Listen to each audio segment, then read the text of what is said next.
Good evening, everyone. I'm Kevin Hodge. Tonight on your WZMQ 19 News, over 1,000 skiers are set to hit the trails tomorrow for the Nakamenon Ski Marathon despite frigid temperatures. Plus, snowmobilers are giving a NEMA restaurant a boost in business. And our WZMQ Washington, D.C. crew breaks down the top headlines from this past week in the nation's capital. Your 19 News at 11 starts now. Live from the UP, this is WZMQ 19 News at 11.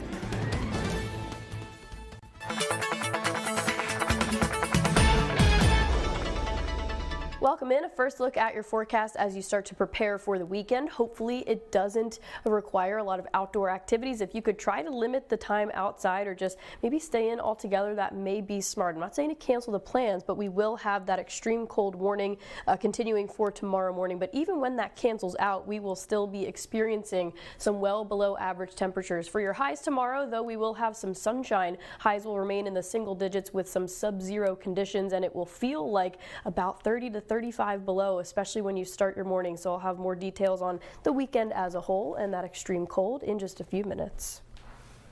Kelly, thank you very much. And developing now, an Escanaba house fire has rekindled hours after being extinguished. At about 9:30 this morning, multiple agencies responded to visible flames coming from a home on South 8th Street. Firefighters were on scene for several hours working to extinguish the blaze. Around 8:30 this evening, the fire reignited. This video on your screen was taken just before 10:30. Fire departments are still on the scene and containment efforts are underway. We'll provide an update on this story once official details are available on WZMQ19.com.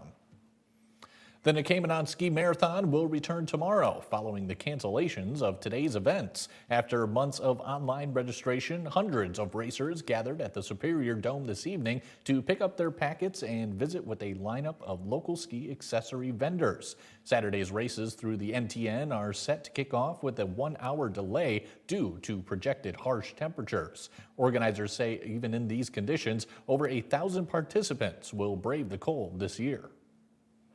Tomorrow is the full marathon, the half marathon, and basically the quarter marathon. And those are all going off as planned. Probably going to be over 1,300 for the year, which is great. It's above average year, especially in these temperatures. We'll have a list of tomorrow's updated schedule on our website, WZMQ19.com. Winter can be a slow time for many UP businesses, but one in Delta County says a new snowmobile trail and ideal weather conditions have made this one a bit better. Our own Lily Simmons reports from NEMA. For the NEMA Inn, the winter months typically bring a lull in business, with the primary clientele being locals. It's kind of like the hub for the town here. I do some events. I put a pond hockey tournament on in February, a wee bowling league on Thursday night, karaoke. I'll get some live music here, something to keep the kitchen, the bar open, rent some rooms out. You know, we got 17 rooms. We try to rent some out in the wintertime. Charlie McIntosh has been running the inn for 17 years. In that time, he's also advocated for a way to increase winter traffic. Trying to get something going with the trail coming from US 2 down by the grooming station and the fire hall. The old Badenoch lumber railroad grade comes right to town. I just thought it'd be great to have a snowmobile trail down here. It took active Congress, had the congressman here even, and a lot of exposure. Boy, all that takes a long time, but it all came into fruition. The trail opened to snowmobilers 3 years ago, just in time for Delta County to experience a few mild winters with little snow accumulation. But this winter has been a different story. One day I think we had probably 32 and the other day was 25. So that's not big peanuts for some people. To me it's huge. I don't ask for a lot. I just want to get it rolling and get a few extra bucks coming in, just get through the winter. McIntosh says this snowmobiling season has been a much needed boost after a series of tough winters. It seems like everything's tighter now. It's like, do I stay open in winter or don't I? But now with the snow here, if we get any more winter and I start getting the business I'm praying I'm probably going to open up maybe a couple extra days even. The bar will be open, rooms for rent. We always rent rooms out 7 days a week no matter what, but just for the business to be open itself. It's also provided some positive momentum for the NEMA Inn and for the entire community. I think best thing is just open it up, be who you are, treat people the way you like to be treated. It's really easy to do, you know. When you first walk into this building, it's got a great vibe to it. So a little bit of energy, I think, from the little spirits upstairs maybe, but whatever the case may be, it's a good place to be. And if all you did was hear about NEMA, you should come and get the experience, really. Reporting in NEMA, Lilisa Menz, WZMQ 19 News.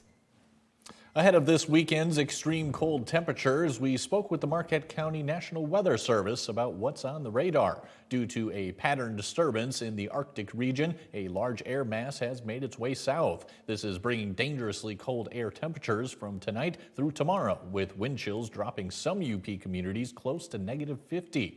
Local meteorologists say these conditions are our coldest in 7 years. More winds coming out of the north has helped usher in a lot of that cooler air that we're seeing right now. This current Arctic air outbreak is going to be not quite as long-lived as the January 2019 event, but we will see similarly cold temperatures and wind chills to that. As a reminder, frostbite can take effect within 10 minutes when in these temperatures. It was an eventful week in the nation's capital, starting with the Day of Remembrance and moving into intensifying global and domestic pressures. Our Washington, D.C. correspondent Brendan Scanlon walks us through this week in Washington.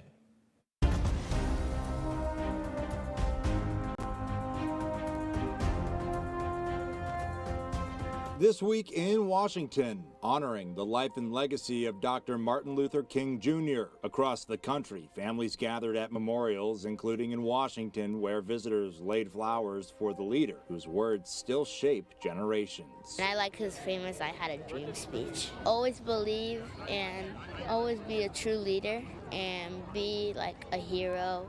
And I always remember a person who fought for freedom. In Iran, lawmakers and human rights advocates warned the regime is facing a breaking point as thousands are reported dead or imprisoned and authorities move to silence dissent and block information from leaving the country. For Iranian Americans watching from afar, the pain is personal. Fighting for freedom. It motivates us to continue to keep their voice alive and fight for them as well. Meanwhile, global tensions flared early this week over Greenland.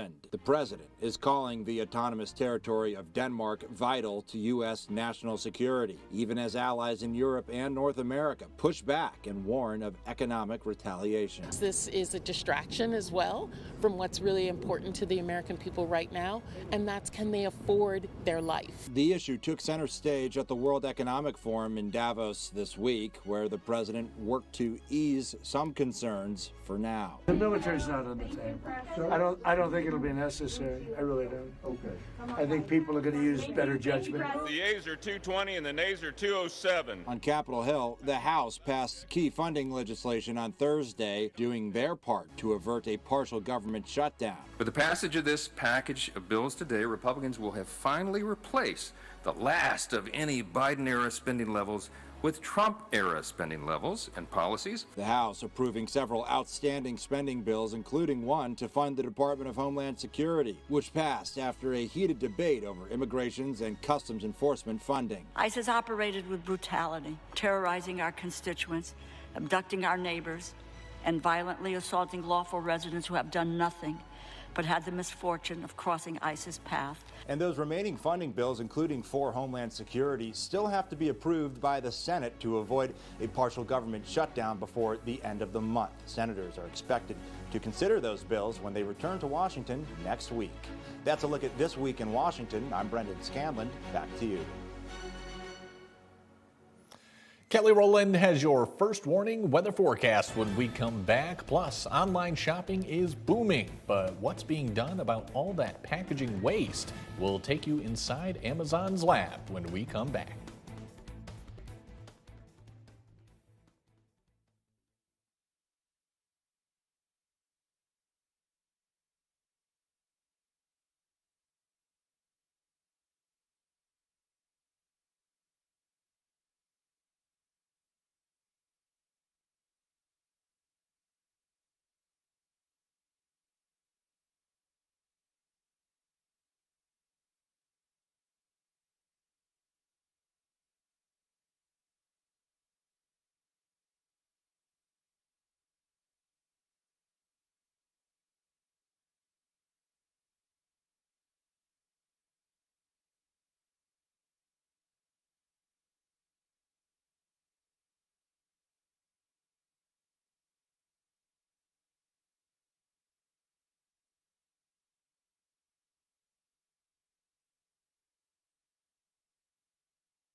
Now, WZMQ TV 19 First Warning Weather with meteorologist Kelly Rowland.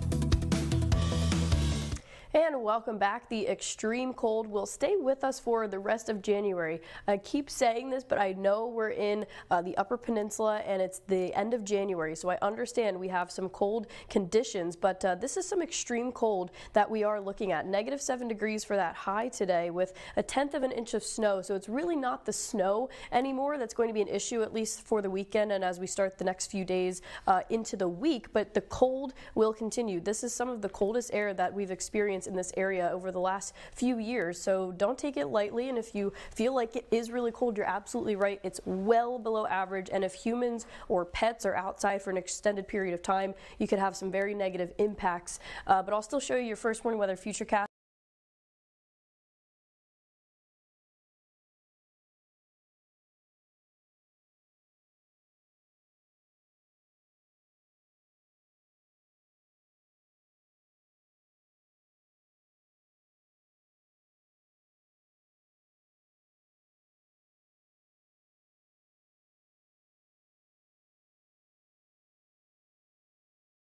To some of the snow that we've seen this season. But over the next 48 hours, especially for the Marquette area, the snow chance is basically flatlined. I mean, we're really not going to see that snow activity. So I know it's tough when you see that. You think, oh, let's get outside and try to enjoy winter as much as possible. And I completely understand that. But the cold is so extreme. And if you're not dressed properly, then we could have some issues. So I don't want to encourage getting outside to enjoy it. I do have to advise you that if you do, you need to dress in layers and cover the exposed skin. I sound like a broken record, but the advice for it is not going to change no matter what time of the winter time we get an extreme cold warning. And this is an extended period of time that we've had these well below average temperatures and wind chill. So it's a really tough go to just go out to the grocery store, walking from your house to your car. Even in that short amount of time, if you aren't dressed accordingly, your body can start to negatively be affected by it. And this is a look at all the way now to Sunday morning, and there's really not much relief here in that extreme cold, and we're not going to really see it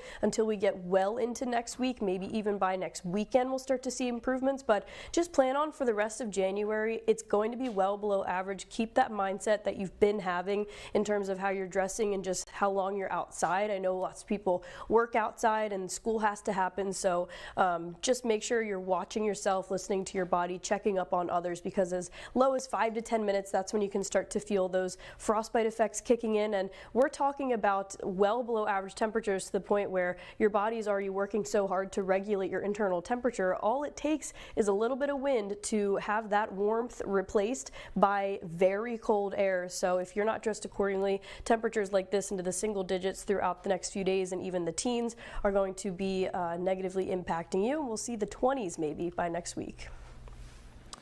Kelly, thank you again. As more Americans rely on the convenience of online shopping, many businesses are working to make their shipping habits more eco-friendly. Gwen Bumgarner went to Sumner, Washington, where a global e-commerce giant is destroying boxes for the sake of sustainability. Amazon's Innovation Lab is less warehouse and a little more UFC, a place where packages get slammed, shaken, and dropped over and over again. You can buy everything from a single feather up to a kayak, and we have to figure out how to get all of those different type of products to a customer, which is a unique challenge. Amazon's John Sly says there's a science to ensuring products are sturdy enough to make it from a fulfillment center to your house with as little packaging as possible. Here, engineers conduct weather testing, run delivery truck simulations, and even operate compression stations to see how boxes and pouches fare when they're stacked or picked up by machinery. We have to come up with packaging that can handle all of those different scenarios. But Sly says the objective stays the same, to minimize plastic and cardboard in each shipment. Amazon is a business, and we're obviously trying to make economical choices with our materials, but I think, we feel that we can make decisions that are good for the business and good for the environment at the same time. A 2024 UN report found that e-commerce generates nearly 5 times the packaging waste compared to in-store purchases. And other companies are working to promote their push for more sustainable packaging, including recent initiatives from Patagonia, ASOS, and Zara. But those corporate efforts are somewhat offset by the change in consumer habits. Data from the U.S. Census Bureau shows e-commerce steadily growing, representing more than 18% of U.S. retail sales revenue in 2024, up 6% year over year, underscoring how an extra shake could contribute to future sustainability.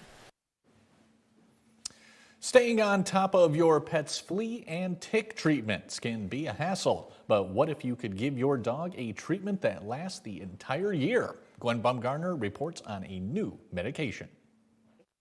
Can we come on up, Callie? Meet Callie, a lovable 9-year-old King Charles Cavalier Spaniel. And no fleas. I don't see any. And her owner, Jamie, hopes Callie will stay that way. Her pup just received a new FDA-approved preventative flea and tick medication. It's first of its kind. It's really, really critical. It's the first and only single-dose injection that can prevent fleas and ticks for up to a year. Veterinarian Dr. Eva Gann says oral medications typically only last a few months and lose their effectiveness if not given regularly. If you are a few days late, that opens up a window for your dog to get infested with fleas. Which can be dangerous for pets and people. Fleas, a lot of people don't know this, but they can carry bacterial diseases that transmit to people. And that's not even to mention ticks. And you don't want to see that on your dog or your baby or your partner. This medication can only be given by a vet. The most common side effects are lethargy and vomiting and seizures in rare cases. Did you notice any side effects or anything like that? Nope, none. She had no pain. Even when we touched her after the injection, there was she handled it very, very well. Dr. Gans urges dog owners to stay proactive in protecting their pets from fleas and ticks because dogs deserve belly rubs, not bug bites. See you later, baby. The new medication is for dogs 6 months and older. The drug price is set, but each vet clinic can set their own, and it could cost a few $100s. Mike Ludlam has your Friday night sports highlights. When we come back, it was tough going tonight for NMU hockey as rival Michigan Tech kept piling on the goals. We'll be right back.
Hi there. The Michigan Tech hockey team invaded the Barry Event Center. I'm not sure what other word I could use.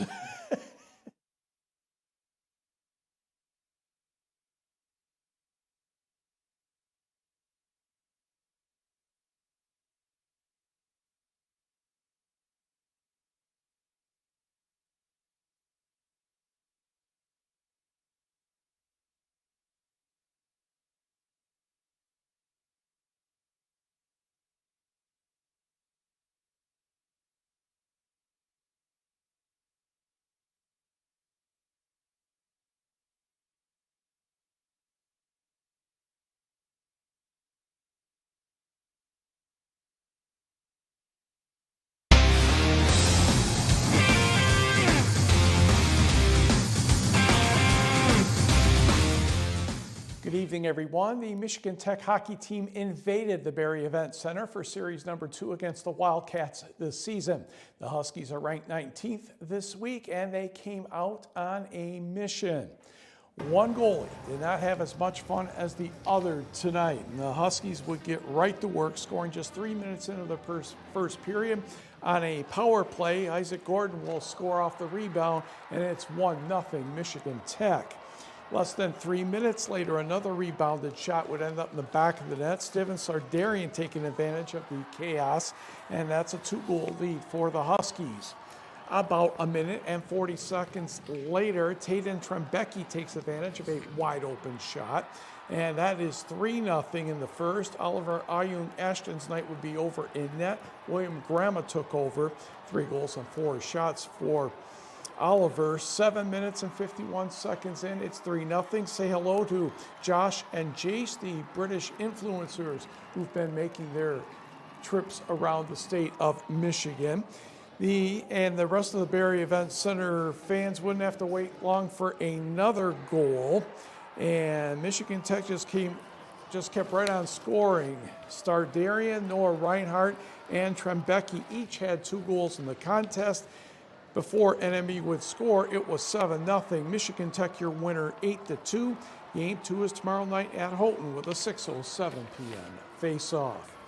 On the college hockey scoreboard, believe it or not, Lake Superior State had a 4-1 lead on St. Thomas before the Tommies scored the last 6 to win 7-4. Bowling Green over Bemidji State 3-1. In the Big Ten, the Spartans get a goal and 2 assists from Maxim Strubak as the Spartans defeated Minnesota 3-1. And Penn State all over Wisconsin 7-2. High school hockey, Granville in the dark sweaters taking on Jeffers, 3-2 Granville, under 5 minutes to go. And Tage Ryala will get the goal off the confusion in front. That tied the game at 3. We're going into overtime. In the extra session, the Bulldogs could not score on a power play. Less than 15 seconds to go. Blake Helton centers and Carson Lesperance with the game winner. 5 seconds left on the clock, and Jeffers comes from behind to get the victory, 4-3 in overtime. Granville completes its 3-game road trip tomorrow against Houghton. Also in high school hockey at the Chelsea Showcase today, Negaunee tied L'Anse Creuse North 4-4. Yesterday, the Miners dropped the 4-3 decision to the host Chelsea Bulldogs. Boys high school basketball. Yes, we found one tonight on the computer. Cedarville Detour at Pickford. And Ethan Snyder is going to knock down that 3-pointer, but the Islanders trail 37-23 in the third quarter.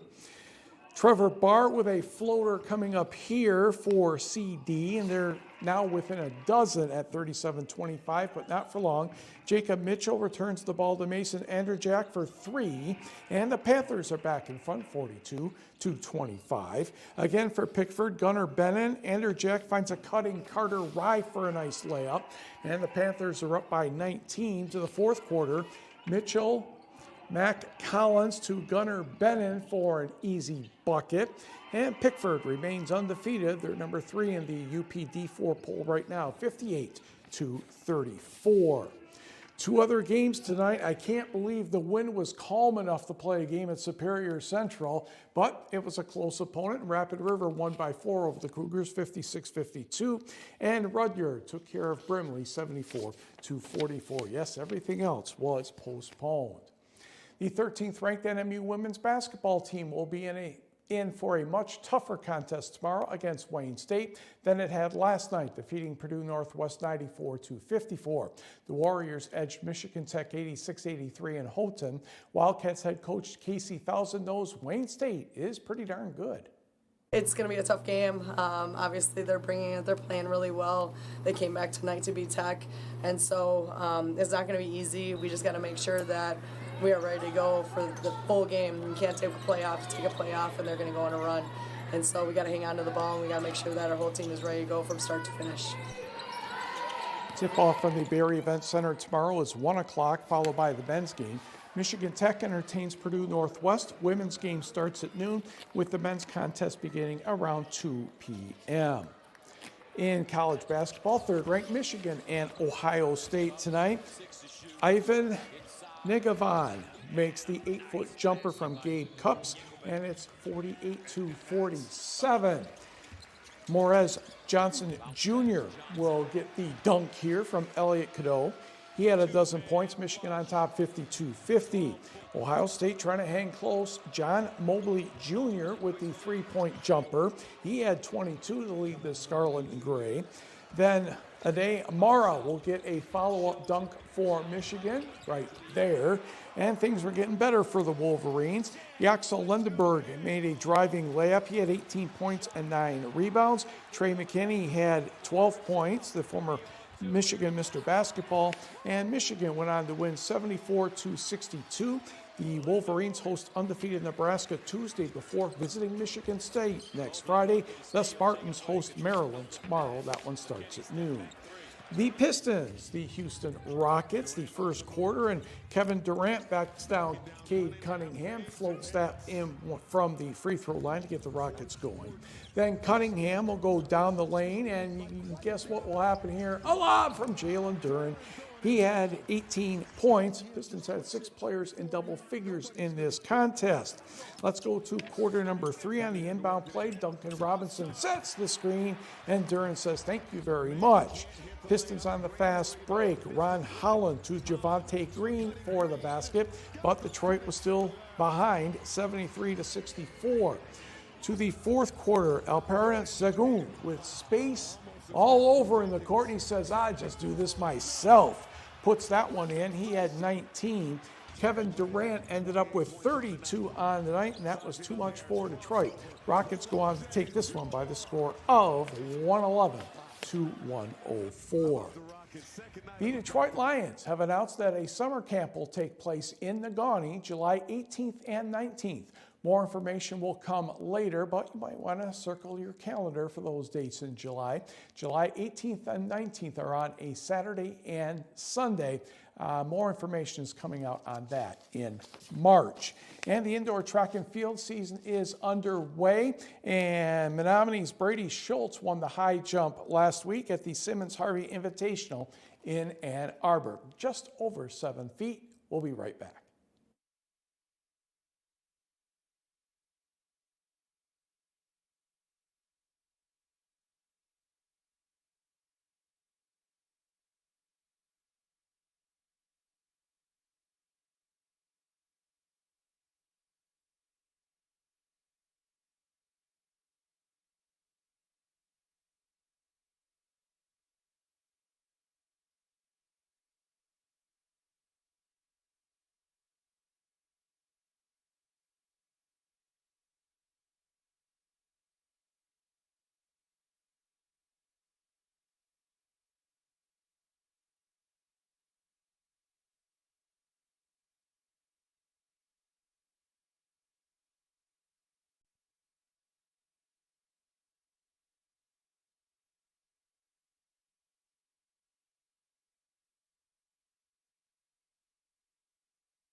And a final check of your forecast as we enter the weekend. I'm sure you're getting a little tired of seeing this map, but this is that extreme cold warning. It will continue through tomorrow, and this is for those feels-like temperatures around -30. But the high temperatures, these are the air temperatures, going to be in the single digits for everyone, and even sub-zero out to the western portions of the Upper Peninsula. We will have sunshine, but it really won't help to warm things up. This is a look at what it's going to feel like when you head out the door tomorrow morning, if you are heading out the door tomorrow morning monitoring for anything about 25 to 30 below zero for the morning, and then as we go through the rest of the evening, not much relief. Will maybe climb a few degrees for the feels like, but it's those winds from the north, especially those below average temperatures, and we are going to be trending the slightly below average range for the next 6 to 10 days. So it's not so much the snow that's an issue for the weekend, but it is that extreme cold that continues for the weekend. And as we start this upcoming week, we'll start in the single digits. We'll climb into the teens. Our average high this time of the year is the 20s,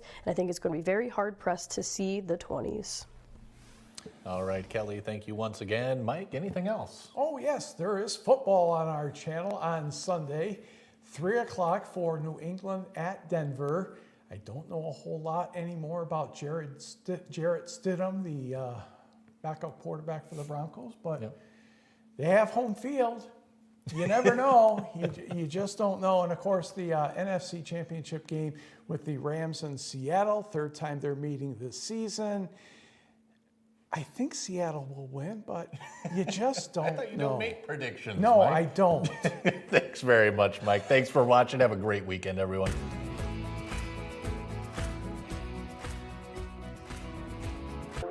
Lilly Broadcasting stands with the people of Iran.